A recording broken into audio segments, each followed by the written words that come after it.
Hello, everyone. Welcome to the first official episode of the Soul Seed. I am your host, Dorinka Mejia, and I'm so excited to be here with you today. This has been something that I've dreamed about forever, prayed about for the longest, and it's finally here. So, in this series, I'm going to talk about my faith. We're going to talk about God's heart. We're going to dive deep into that, and we're going to get to hear other people's stories to inspire each other and connect with each other on a soul level, and to, yeah, just bring awareness to the conversations that we oftentimes avoid out of shame or fear. I'm here to help bring down those walls and to just create a space where we can have these soulful conversations and hopefully extend an invitation for you all to dive deeper into your faith. So, yeah, it's been a long time coming. It's something I've put off for a while, even though I felt God calling me to do it. Because, to be honest, I think my biggest fear is to speak, and I'm so scared to like bring my perceptions into it and my understanding. So, it's something I've prayed a lot about because I want to make sure that it's spirit led, spirit filled, and that He has His hand completely over it. I prayed the other day and quite a couple times, like, if you're not in it, God, like, I don't want it, remove it from my heart. It's gonna hurt, but I rather be done with it than to go through with it and not have you with me. I've experienced what it's like to do things without His favor or His blessing or His hand over it. And yeah, this is something that I hold close to my heart. And of course, it's a desire of my heart, but ultimately, I want to do what's in His will for me. And I'm just grateful that He's encouraged me despite my doubts. There's been many. There's been a couple times where I've like, Lord, are you sure? There are so many people doing the same thing. And He's just been so patient and loving and graceful and reminding me of who I am and what heart He's giving me and what talents He's blessed me with, and how this has been something I've prayed for so long. Um, so yeah, I, back when I was little, just asked Him, Lord, use me as your vessel, use me to bring light into this world. Was literally on my hands and knees, and I just surrendered. I surrendered. And it was quite the spiritual journey I've gone through, not gonna lie, in my life. We'll talk about that because there's been a lot of spiritual practices along the way. Um, so yeah, those those will be coming. But one thing I wanted to just chat about is obedience. And in the midst of my doubts and just moments of resistance, God reminded me of the book of Exodus and of Moses and what it took to get to the Red Sea. And for those of you that have never read the Bible, do not worry. We're going to dive into it. I will help you understand it because I know personally when I started, I had no idea where to begin. I literally, y'all, have read from Genesis and I'm now up to Isaiah. So I know there's different ways to read it and, you know, ways that people would encourage you to go about it, but I just said I'll start from the beginning. But along the way, I've learned a lot, and the Holy Spirit has taught me a lot. So my goal is just to share all of it with you guys and to help and inspire in whatever ways I can. And this might reach one person, this might reach many, but that's not for me to worry about. My mission is to be obedient and to step into what God has called me into. And sometimes that means walking by faith and not by sight. And yeah, even when you feel unworthy, even when you feel unqualified, and when you don't feel prepared, just like Moses, he asked him to be the one that would take his people out of Egypt, to be the one to go to the Pharaoh and ask for it directly, even though he, had a speech impediment and literally said, Lord, actually, let me read it. I want to quote it. directly.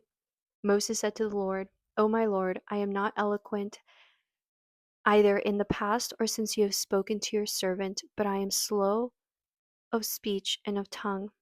Then the Lord said to him, "Who has made man's mouth? Who makes him mute or deaf or seeing or blind? Is it not I, the Lord? Now therefore go, and I will be with you." So in the middle of my doubts, God was like, "Remember Moses? Remember how he felt the same way, but he had faith and he went through with it, and look at what happened." It was it was worth it. A reminder that God is the one who calls us by our name because he knows who we are. He calls us by our name because he created us and knows the purpose that he has for us. So a lot of the times I feel like when we know God is calling us to do something, when he's calling us by our name, all we are hearing are the insecurities that we have. Whereas God's saying, "Moses is my child. Moses is the one I love. Moses is the one I created, the one I formed with my hands." Um, so I thought that was a beautiful story that, I definitely needed to remember as I navigated all of this. And yeah, you know, there's been many times in my life where God has called me to do something, and I'm always like, logically, does it make sense? What are people going to think of me? And when I am obedient, I end up seeing the blessing that it has, not for myself, but actually for others. And I think that's the most important part. And I think that's something that stood out to me in the book of Exodus is when God is saying, "I will use you to get to them." Like, this is not about you, honey. Like, this is not about you. So while you may have all of your insecurities, while you may not feel worthy or prepared, God will, one, equip you, he will guide you, he will walk you through it. Have faith that he's got you. But two, he's using you to get to them, to get to the people that need help, that need him. So it's not about you. And I hope that can relieve some of that pressure. I know in him reminding me about that, it certainly did for me, because then I remembered, well, Lord, I don't need to worry about all these things or what people might say or think, because I know you have a greater plan. I know you know who I am. You know my purpose. And if you're calling me by name, I have faith that you know the steps that I need to take, and that you'll be there to guide me, and that it's not about me, that you're just using me to get to them. And all I have to do is be obedient. So this is me stepping into that. I don't have all the answers. I don't know what this is going to look like.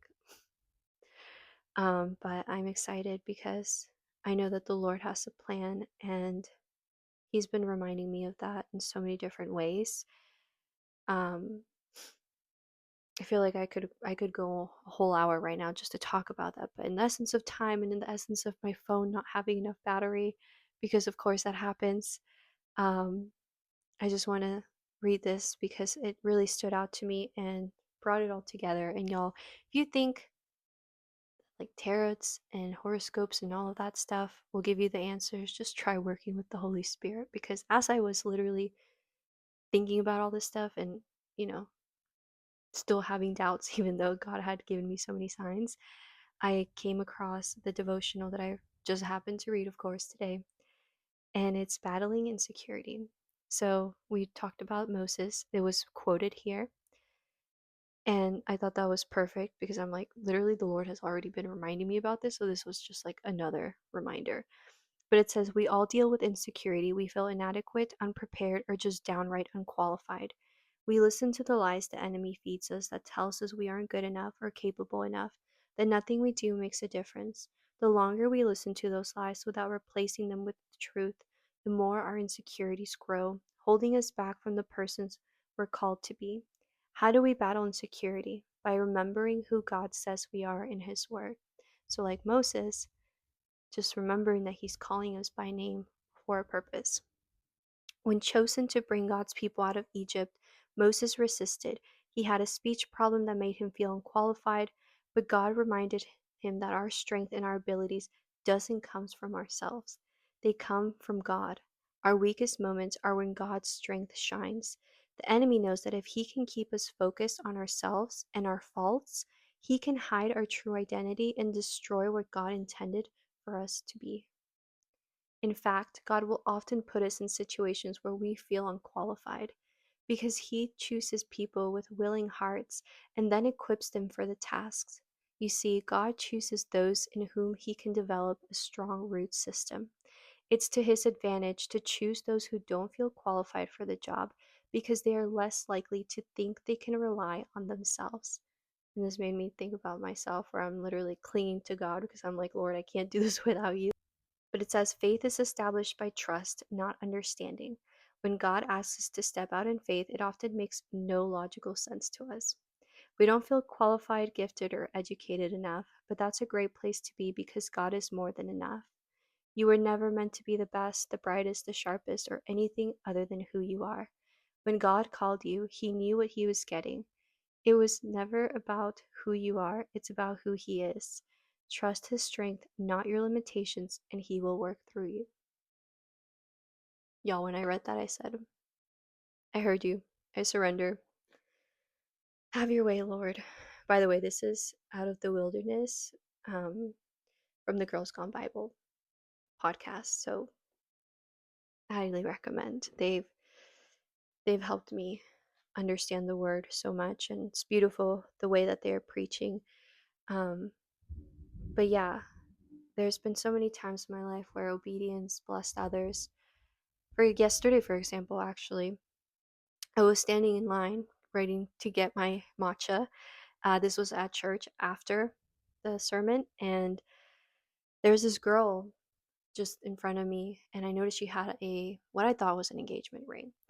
And I heard the Lord literally say, congratulate her. And when I say I heard the Lord, it's like when I have a thought that I know just came out of nowhere. That's what I mean when I say, like, I hear the Lord. It's like a thought.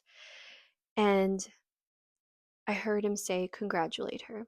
So I didn't do it right away because I'm always like, no, I want to bother her. Like, you know what I mean? And you have, like, again, those doubts. And I was like, you know what? I'm going to do it. So I tap her shoulder and I'm like, hey, congratulations. And she's like, oh no, this isn't a engagement ring. This is a ring that I have put on to signify my commitment to God. So she's essentially committed her heart to Him. And she went on about, how God has a plan for her and she has faith in that. And I just smiled because I said, Lord, like, that's why you wanted me to congratulate her, because she took that step and she had actually just moved to Memorial area and she was just looking for a church and it was her first time there. So I was able to get her connected and to help, kind of guide, um, so that she can, get started. But had I not done what God had called me to do, she would have just left.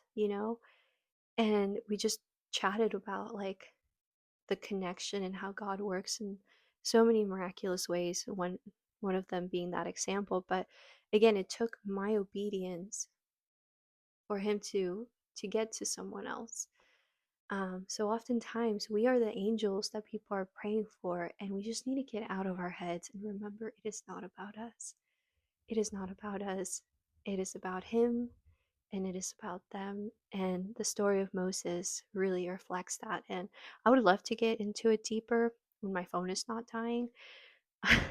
But yeah, I was also reading Isaiah 6. And if you have time, I would encourage you to read that, because this part was where I was like, this is it. So essentially, Isaiah is in the presence of the Lord, and he recognizes how holy the Lord is, and all the ways that he lacks in his own sinful nature and sins. And essentially, like, God purifies him. And then he says, who will I send? Who will go for us? And Isaiah says, here I am, send me. And then the Lord proceeds to tell him, go, and provides instruction and tells him, it's not going to be easy. They're going to reject you, but there's hope at the end of it. And one thing that I wrote is, God is waiting for ready hearts to reveal themselves. He wants willing, surrendered servants. And it's important to know that Isaiah, would not go unless he knew that he was being sent by God. And many are quick to say, "Here I am, I will go," but never wait for the Lord to send them. So, again, waiting for God to have his hand over something, to have his blessing, to say, "Okay, go," and then provide instructions. A lot of us will say, "Lord, this is what I want," and then just go for it. And you miss out on his wisdom and his instruction. And I think that's so crucial. And I think that's why I also, made sure to take my time with this, because of course I said, "Lord, like, here I am, I will go." And that was like way back in literally sixth grade. But I couldn't go until I knew he sent me, until I knew he had his hand over it.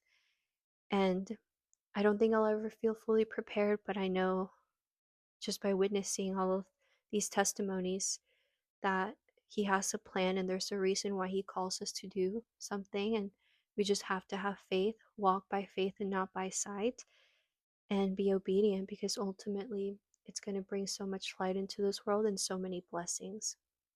And it's not through our own strength or through our own wisdom, it is literally through him. So, yeah, with that, I'm excited to dive into this. I hope you all find this to be inspiring and helpful.